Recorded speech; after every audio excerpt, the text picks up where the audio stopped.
بسم اللہ الرحمن الرحیم۔ السلام علیکم۔ ہر صحابی نبی جنتی جنتی، یہ نعرہ آج کل بہت زیادہ لگایا جا رہا ہے، اور اس کے حوالے سے میں ایک دو وائس نوٹ پہلے بھی آپ کی خدمت میں پیش کر چکا ہوں۔ ایک وائس نوٹ میں نے قرآن مجید کی بعض آیات کا ذکر کیا تھا، جس سے ہمیں پتہ چلتا تھا کہ بعض صحابہ کا کیا کردار ہے، اور دوسرے وائس نوٹ میں پھر میں نے صحیح بخاری سے، جو اہل سنت کی سب سے معتبر کتاب ہے، اس سے کچھ روایات پیش کی تھی، جس کا مقصد آپ کو بتانا تھا کہ بعض صحابہ کا کیا کردار تھا۔ آج میں اہل سنت کی صحابہ کے بارے میں سب سے مستند کتاب اسد الغابہ فی معرفت الصحابہ، جو علامہ ابن اسیر الجزری کی لکھی ہوئی کتاب ہے، اور جس کے بارے میں کہا جاتا ہے کہ یہ صحابہ کرام کے بارے میں لکھی گئی سب سے پہلی اور سب سے مستند کتاب ہے۔ یہ 8,000 صحابہ کرام کا انسائکلوپیڈیا ہے۔ اس میں آج ہم ایک صحابی ولید بن عقبہ کے حوالے سے بات کریں گے۔ مصنف نے ولید بن عقبہ کے ساتھ حضرت بھی لکھا ہے، اور ولید کے اوپر رضی اللہ بھی لکھا ہے۔ ولید بن عقبہ بن ابو میت القرشی الاموی تھا۔ جب ولید مسلمان ہوا تو وہ بالغ ہو چکا تھا۔ ابن معقولہ کے مطابق ولید نے جب حضور صلی اللہ علیہ وسلم کو دیکھا تو وہ ابھی بچے تھے۔ عبداللہ حمدانی نے اور انہوں نے ولید سے فرماتے ہوئے سنا ہے کہ جب مکہ فتح ہوا تو مکے والے اپنے بچوں کو حضور کی خدمت میں لائے۔ آپ صلی اللہ علیہ وسلم نے ان کے سروں پر ہاتھ پھیرا اور ان کے لیے برکت کی دعا کی۔ مجھے بھی لایا گیا، لیکن میں مخلق تھا، پس مجھے نہیں چھوا۔ یعنی باقی بچوں کے سروں کے اوپر تو رسول خدا نے ہاتھ پھیرا اور ان کے لیے دعا کی، لیکن ولید بن عقبہ کے سر کے اوپر رسول اللہ نے ہاتھ نہیں پھیرا اور اس کے لیے دعا نہیں کی۔ اہل علم میں باہم اس امر پر کوئی اختلاف نہیں ہے کہ قرآن حکیم کی اس آیت کہ اگر کوئی فاسق آپ کے پاس خبر لے کر آئے تو اس کی تصدیق کر لیا کریں، میں اس آیت میں فاسق سے مراد ولید بن عقبہ ہے، کیونکہ حضور اکرم صلی اللہ علیہ وآلہ وسلم نے اسے دریافت حال کے لیے بنو مستلق کے پاس بھیجا تھا۔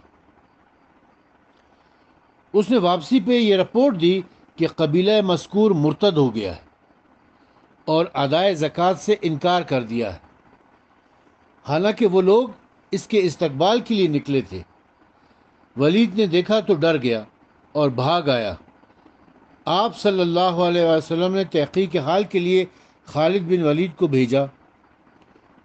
انہوں نے واپس آ کر حضور کو بتایا تو یہ آیت نازل ہوئی۔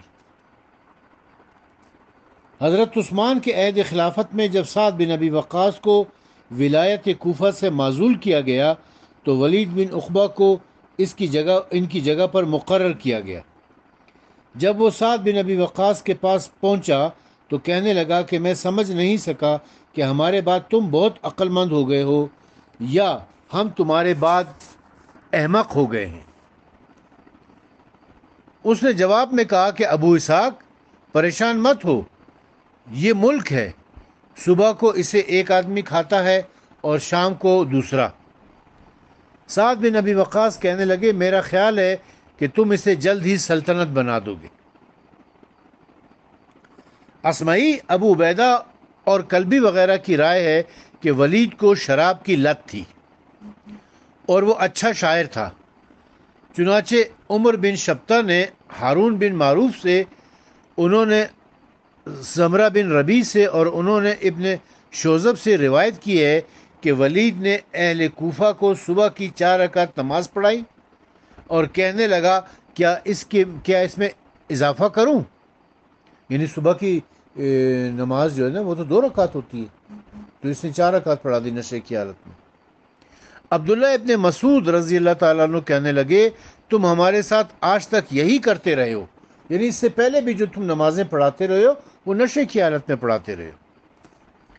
حسین بن منظر الرقاشی سے روایت ہے کہ وہ حضرت عثمان کے پاس موجود تھے کہ ولید کو لایا گیا اور ان پر نشہ چھایا ہوا تھا، اور ایک اور آدمی نے گواہی دی۔ ایک نے کہا کہ میرے سامنے ولید نے شراب پی، دوسرے نے کہا کہ میں نے انہیں قے کرتے دیکھا۔ خلیفہ نے کہا قے جب بھی ہوئی ہے کہ پہلے اس نے شراب پی تھی۔ اس پر خلیفہ نے حضرت علی کو اجرائے حد کا حکم دیا۔ حضرت علی نے حضرت حسن کو فرمایا کہ وہ ولید کو درے لگائیں۔ حضرت حسن نے عرض کیا کہ اس کے شر کو اس شخص کے حوالے کیجئے جو اس کی خیر کا کفیل ہو۔ چنانچہ عبداللہ ابن جعفر نے حد لگائی۔ یہ تو ابن اسیر کی روایت تھی، لیکن بعض دیگر روایتوں میں یہ ہے کہ امام علی علیہ السلام نے خود اس کو درے لگائے تھے، خود اس کو کوڑے مارے تھے۔ اور ایک روایت میں تو یہ ہے کہ امام حسن اور امام حسین علیہ السلام نے اس کے ہاتھ اور پاؤں پکڑے تھے اور علی علیہ السلام نے درے لگائے تھے۔ جب اس کے اوپر حد جاری کی جا رہی تھی تو اس نے یہ شرط رکھی تھی کہ مجھے وہ شخص کوڑے لگائے گا جس نے زندگی میں کبھی شراب نہ پی ہو۔ تو اس پر وہ سارے لوگ پیچھے ہٹ گئے تھے، کیونکہ سب نے کبھی نہ کبھی کسی نہ کسی کم از کم زمانہ جاہلیت میں تو شراب پی رکھی تھی۔ علی علیہ السلام، امام حسن اور امام حسین آگے آ گئے تھے، کیونکہ یہ وہ افراد تھے کہ جنہوں نے زندگی میں کبھی بھی شراب نہیں پی تھی۔ اور امام علی علیہ السلام نے اسے درے لگائے تھے، کوڑے لگائے تھے، امام حسن علیہ السلام نے اس کے پاؤں پکڑے تھے اور امام حسین علیہ السلام نے اس کے ہاتھ پکڑے تھے، یعنی الٹا مار کے اس کو۔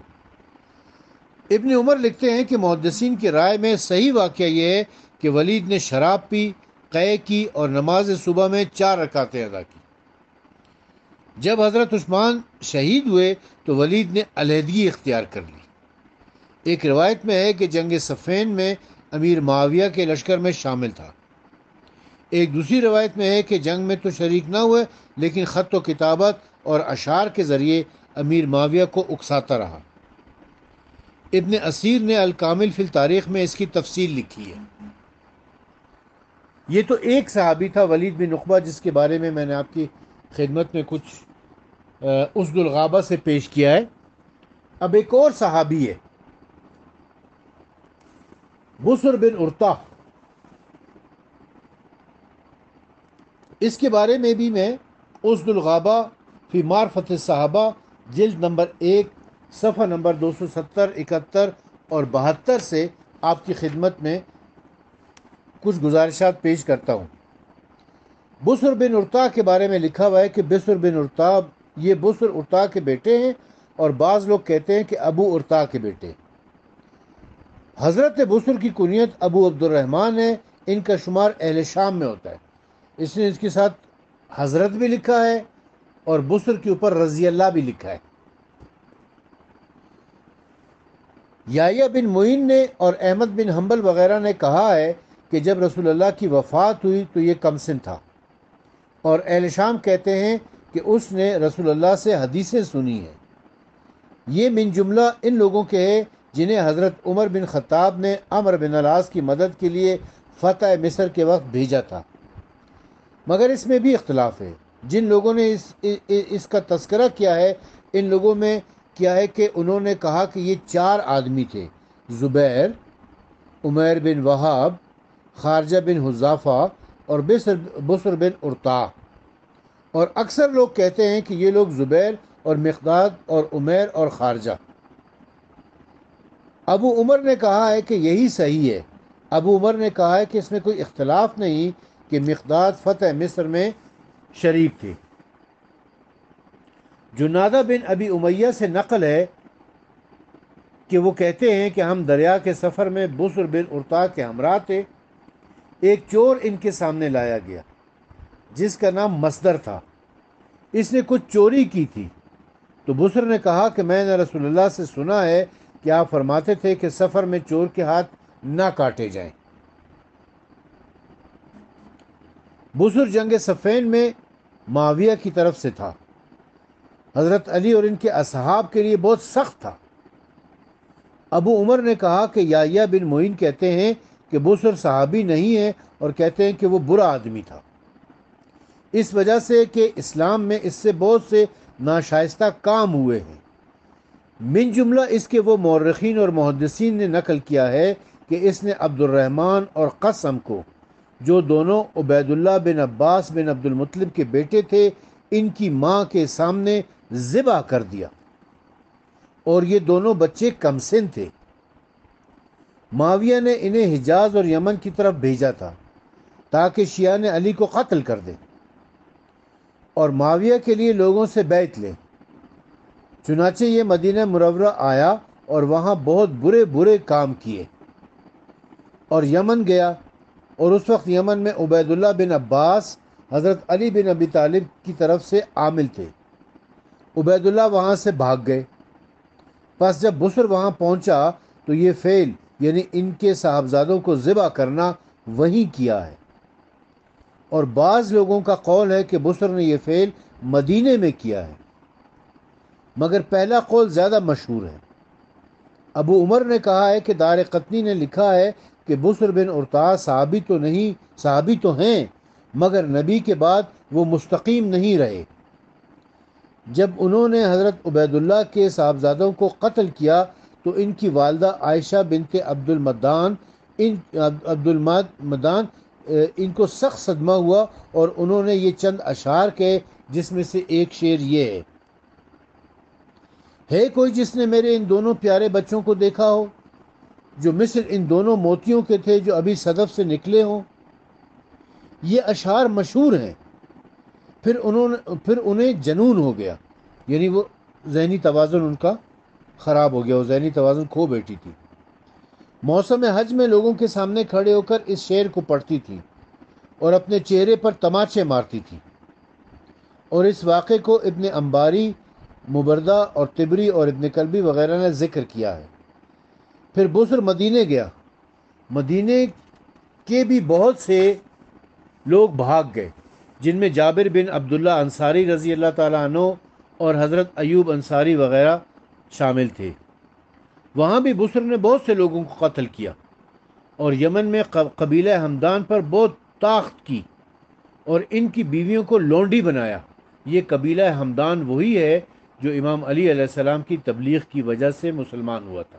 یہ پورا قبیلہ ایک دن میں علی علیہ السلام نے مسلمان کیا تھا۔ اس بدبخت نے ان کی بیویوں کو لونڈی بنایا۔ یہ سب سے پہلی مسلمان عورتیں تھیں جو اسلام میں لونڈی بنائی گئی تھیں۔ بسر نے مدینے میں بہت سے گھر بھی گرا دیے تھے۔ یہ حادثہ کتب تاریخ میں مذکور ہے، اس میں طول دینے کی حاجت نہیں۔ بعض لوگوں کا قول ہے کہ بسر نے مدینے میں بعہد خلافت معاویہ وفات پائی، اور بعض لوگوں کا قول ہے کہ بعہد عبد الملک بن مروان ملک شام میں وفات پائی۔ آخر عمر میں سٹھیا گیا تھا، یعنی عقل زائل ہو گئی تھی۔ یہ بسر بن ارطاء کے بارے میں تھا۔ اب ایک اور صحابی ہے، وہابیوں، ناصبیوں، خارجیوں کا بڑا پسندیدہ، اور وہ مروان بن الحکم ہے۔ مروان بن الحکم کے بارے میں اسی کتاب اسد الغابہ فی معرفت الصحابہ میں لکھا ہوا ہے کہ مروان بن حکم بن العاص بنو امیہ کا فرد تھا اور حضرت عثمان کا چچا زاد بھائی تھا، ام ذات تھا۔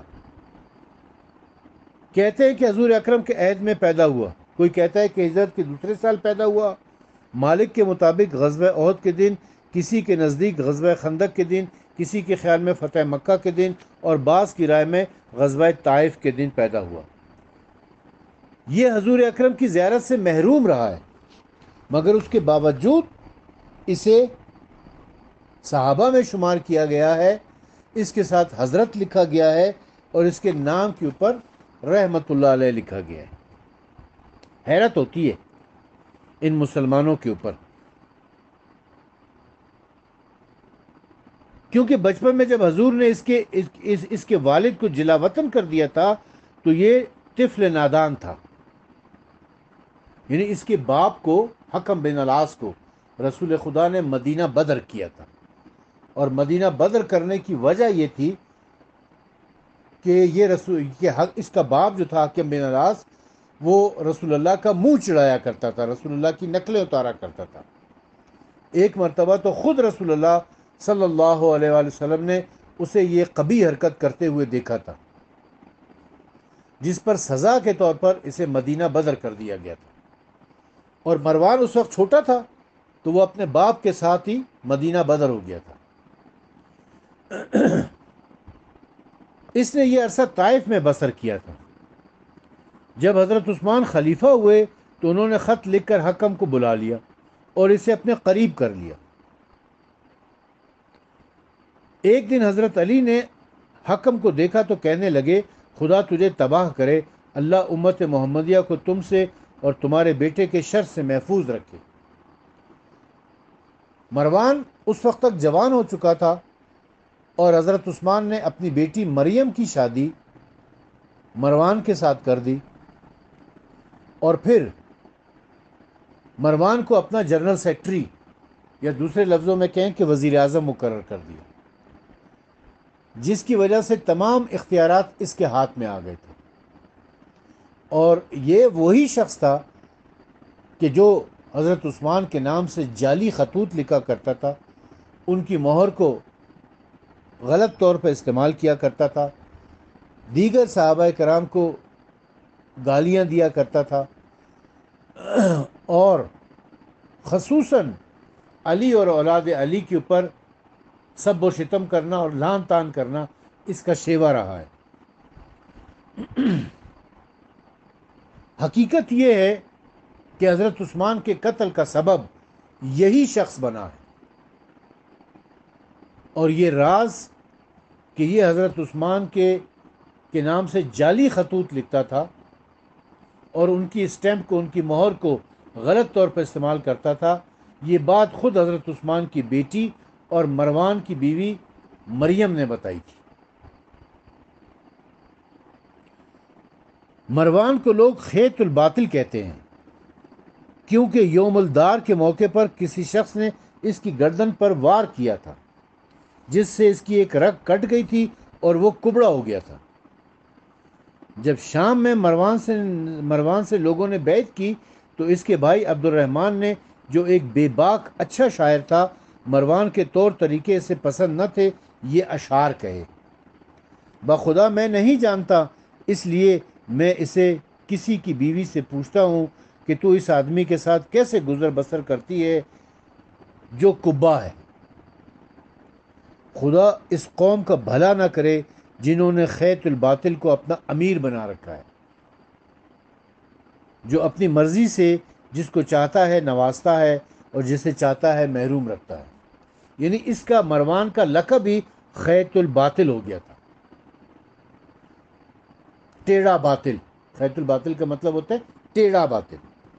اور ایک روایت کی روح سے عبد الرحمن نے یہ اشعار اس وقت کہے تھے جب معاویہ نے مروان کو مدینے کا حاکم مقرر کیا تھا۔ مدینے کے بعد مکے اور طائف کی امارت بھی مروان کو دے دی تھی، پھر حکومت مدینہ سے اسے معزول کر کے سعید بن العاص کو حاکم مقرر کیا تھا۔ چنانچہ 54 ہجری تک مدینہ اس کی تحویل میں رہا۔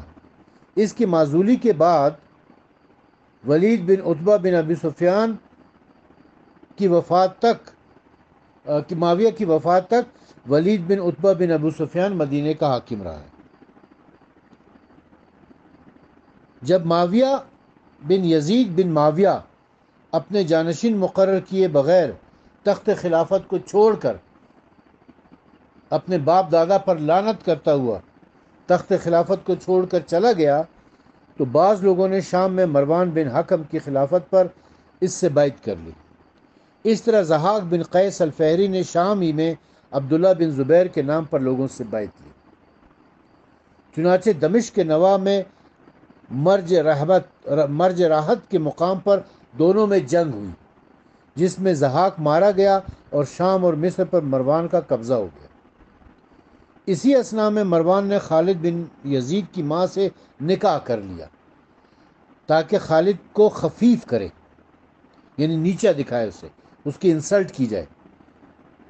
ایک دن خالد سے کہا، اے تر و تازہ سیرین والی عورت کے بیٹے۔ خالد نے اسے کہا کہ تو وہ آدمی ہے جسے امین بنایا، لیکن تو نے خیانت کی۔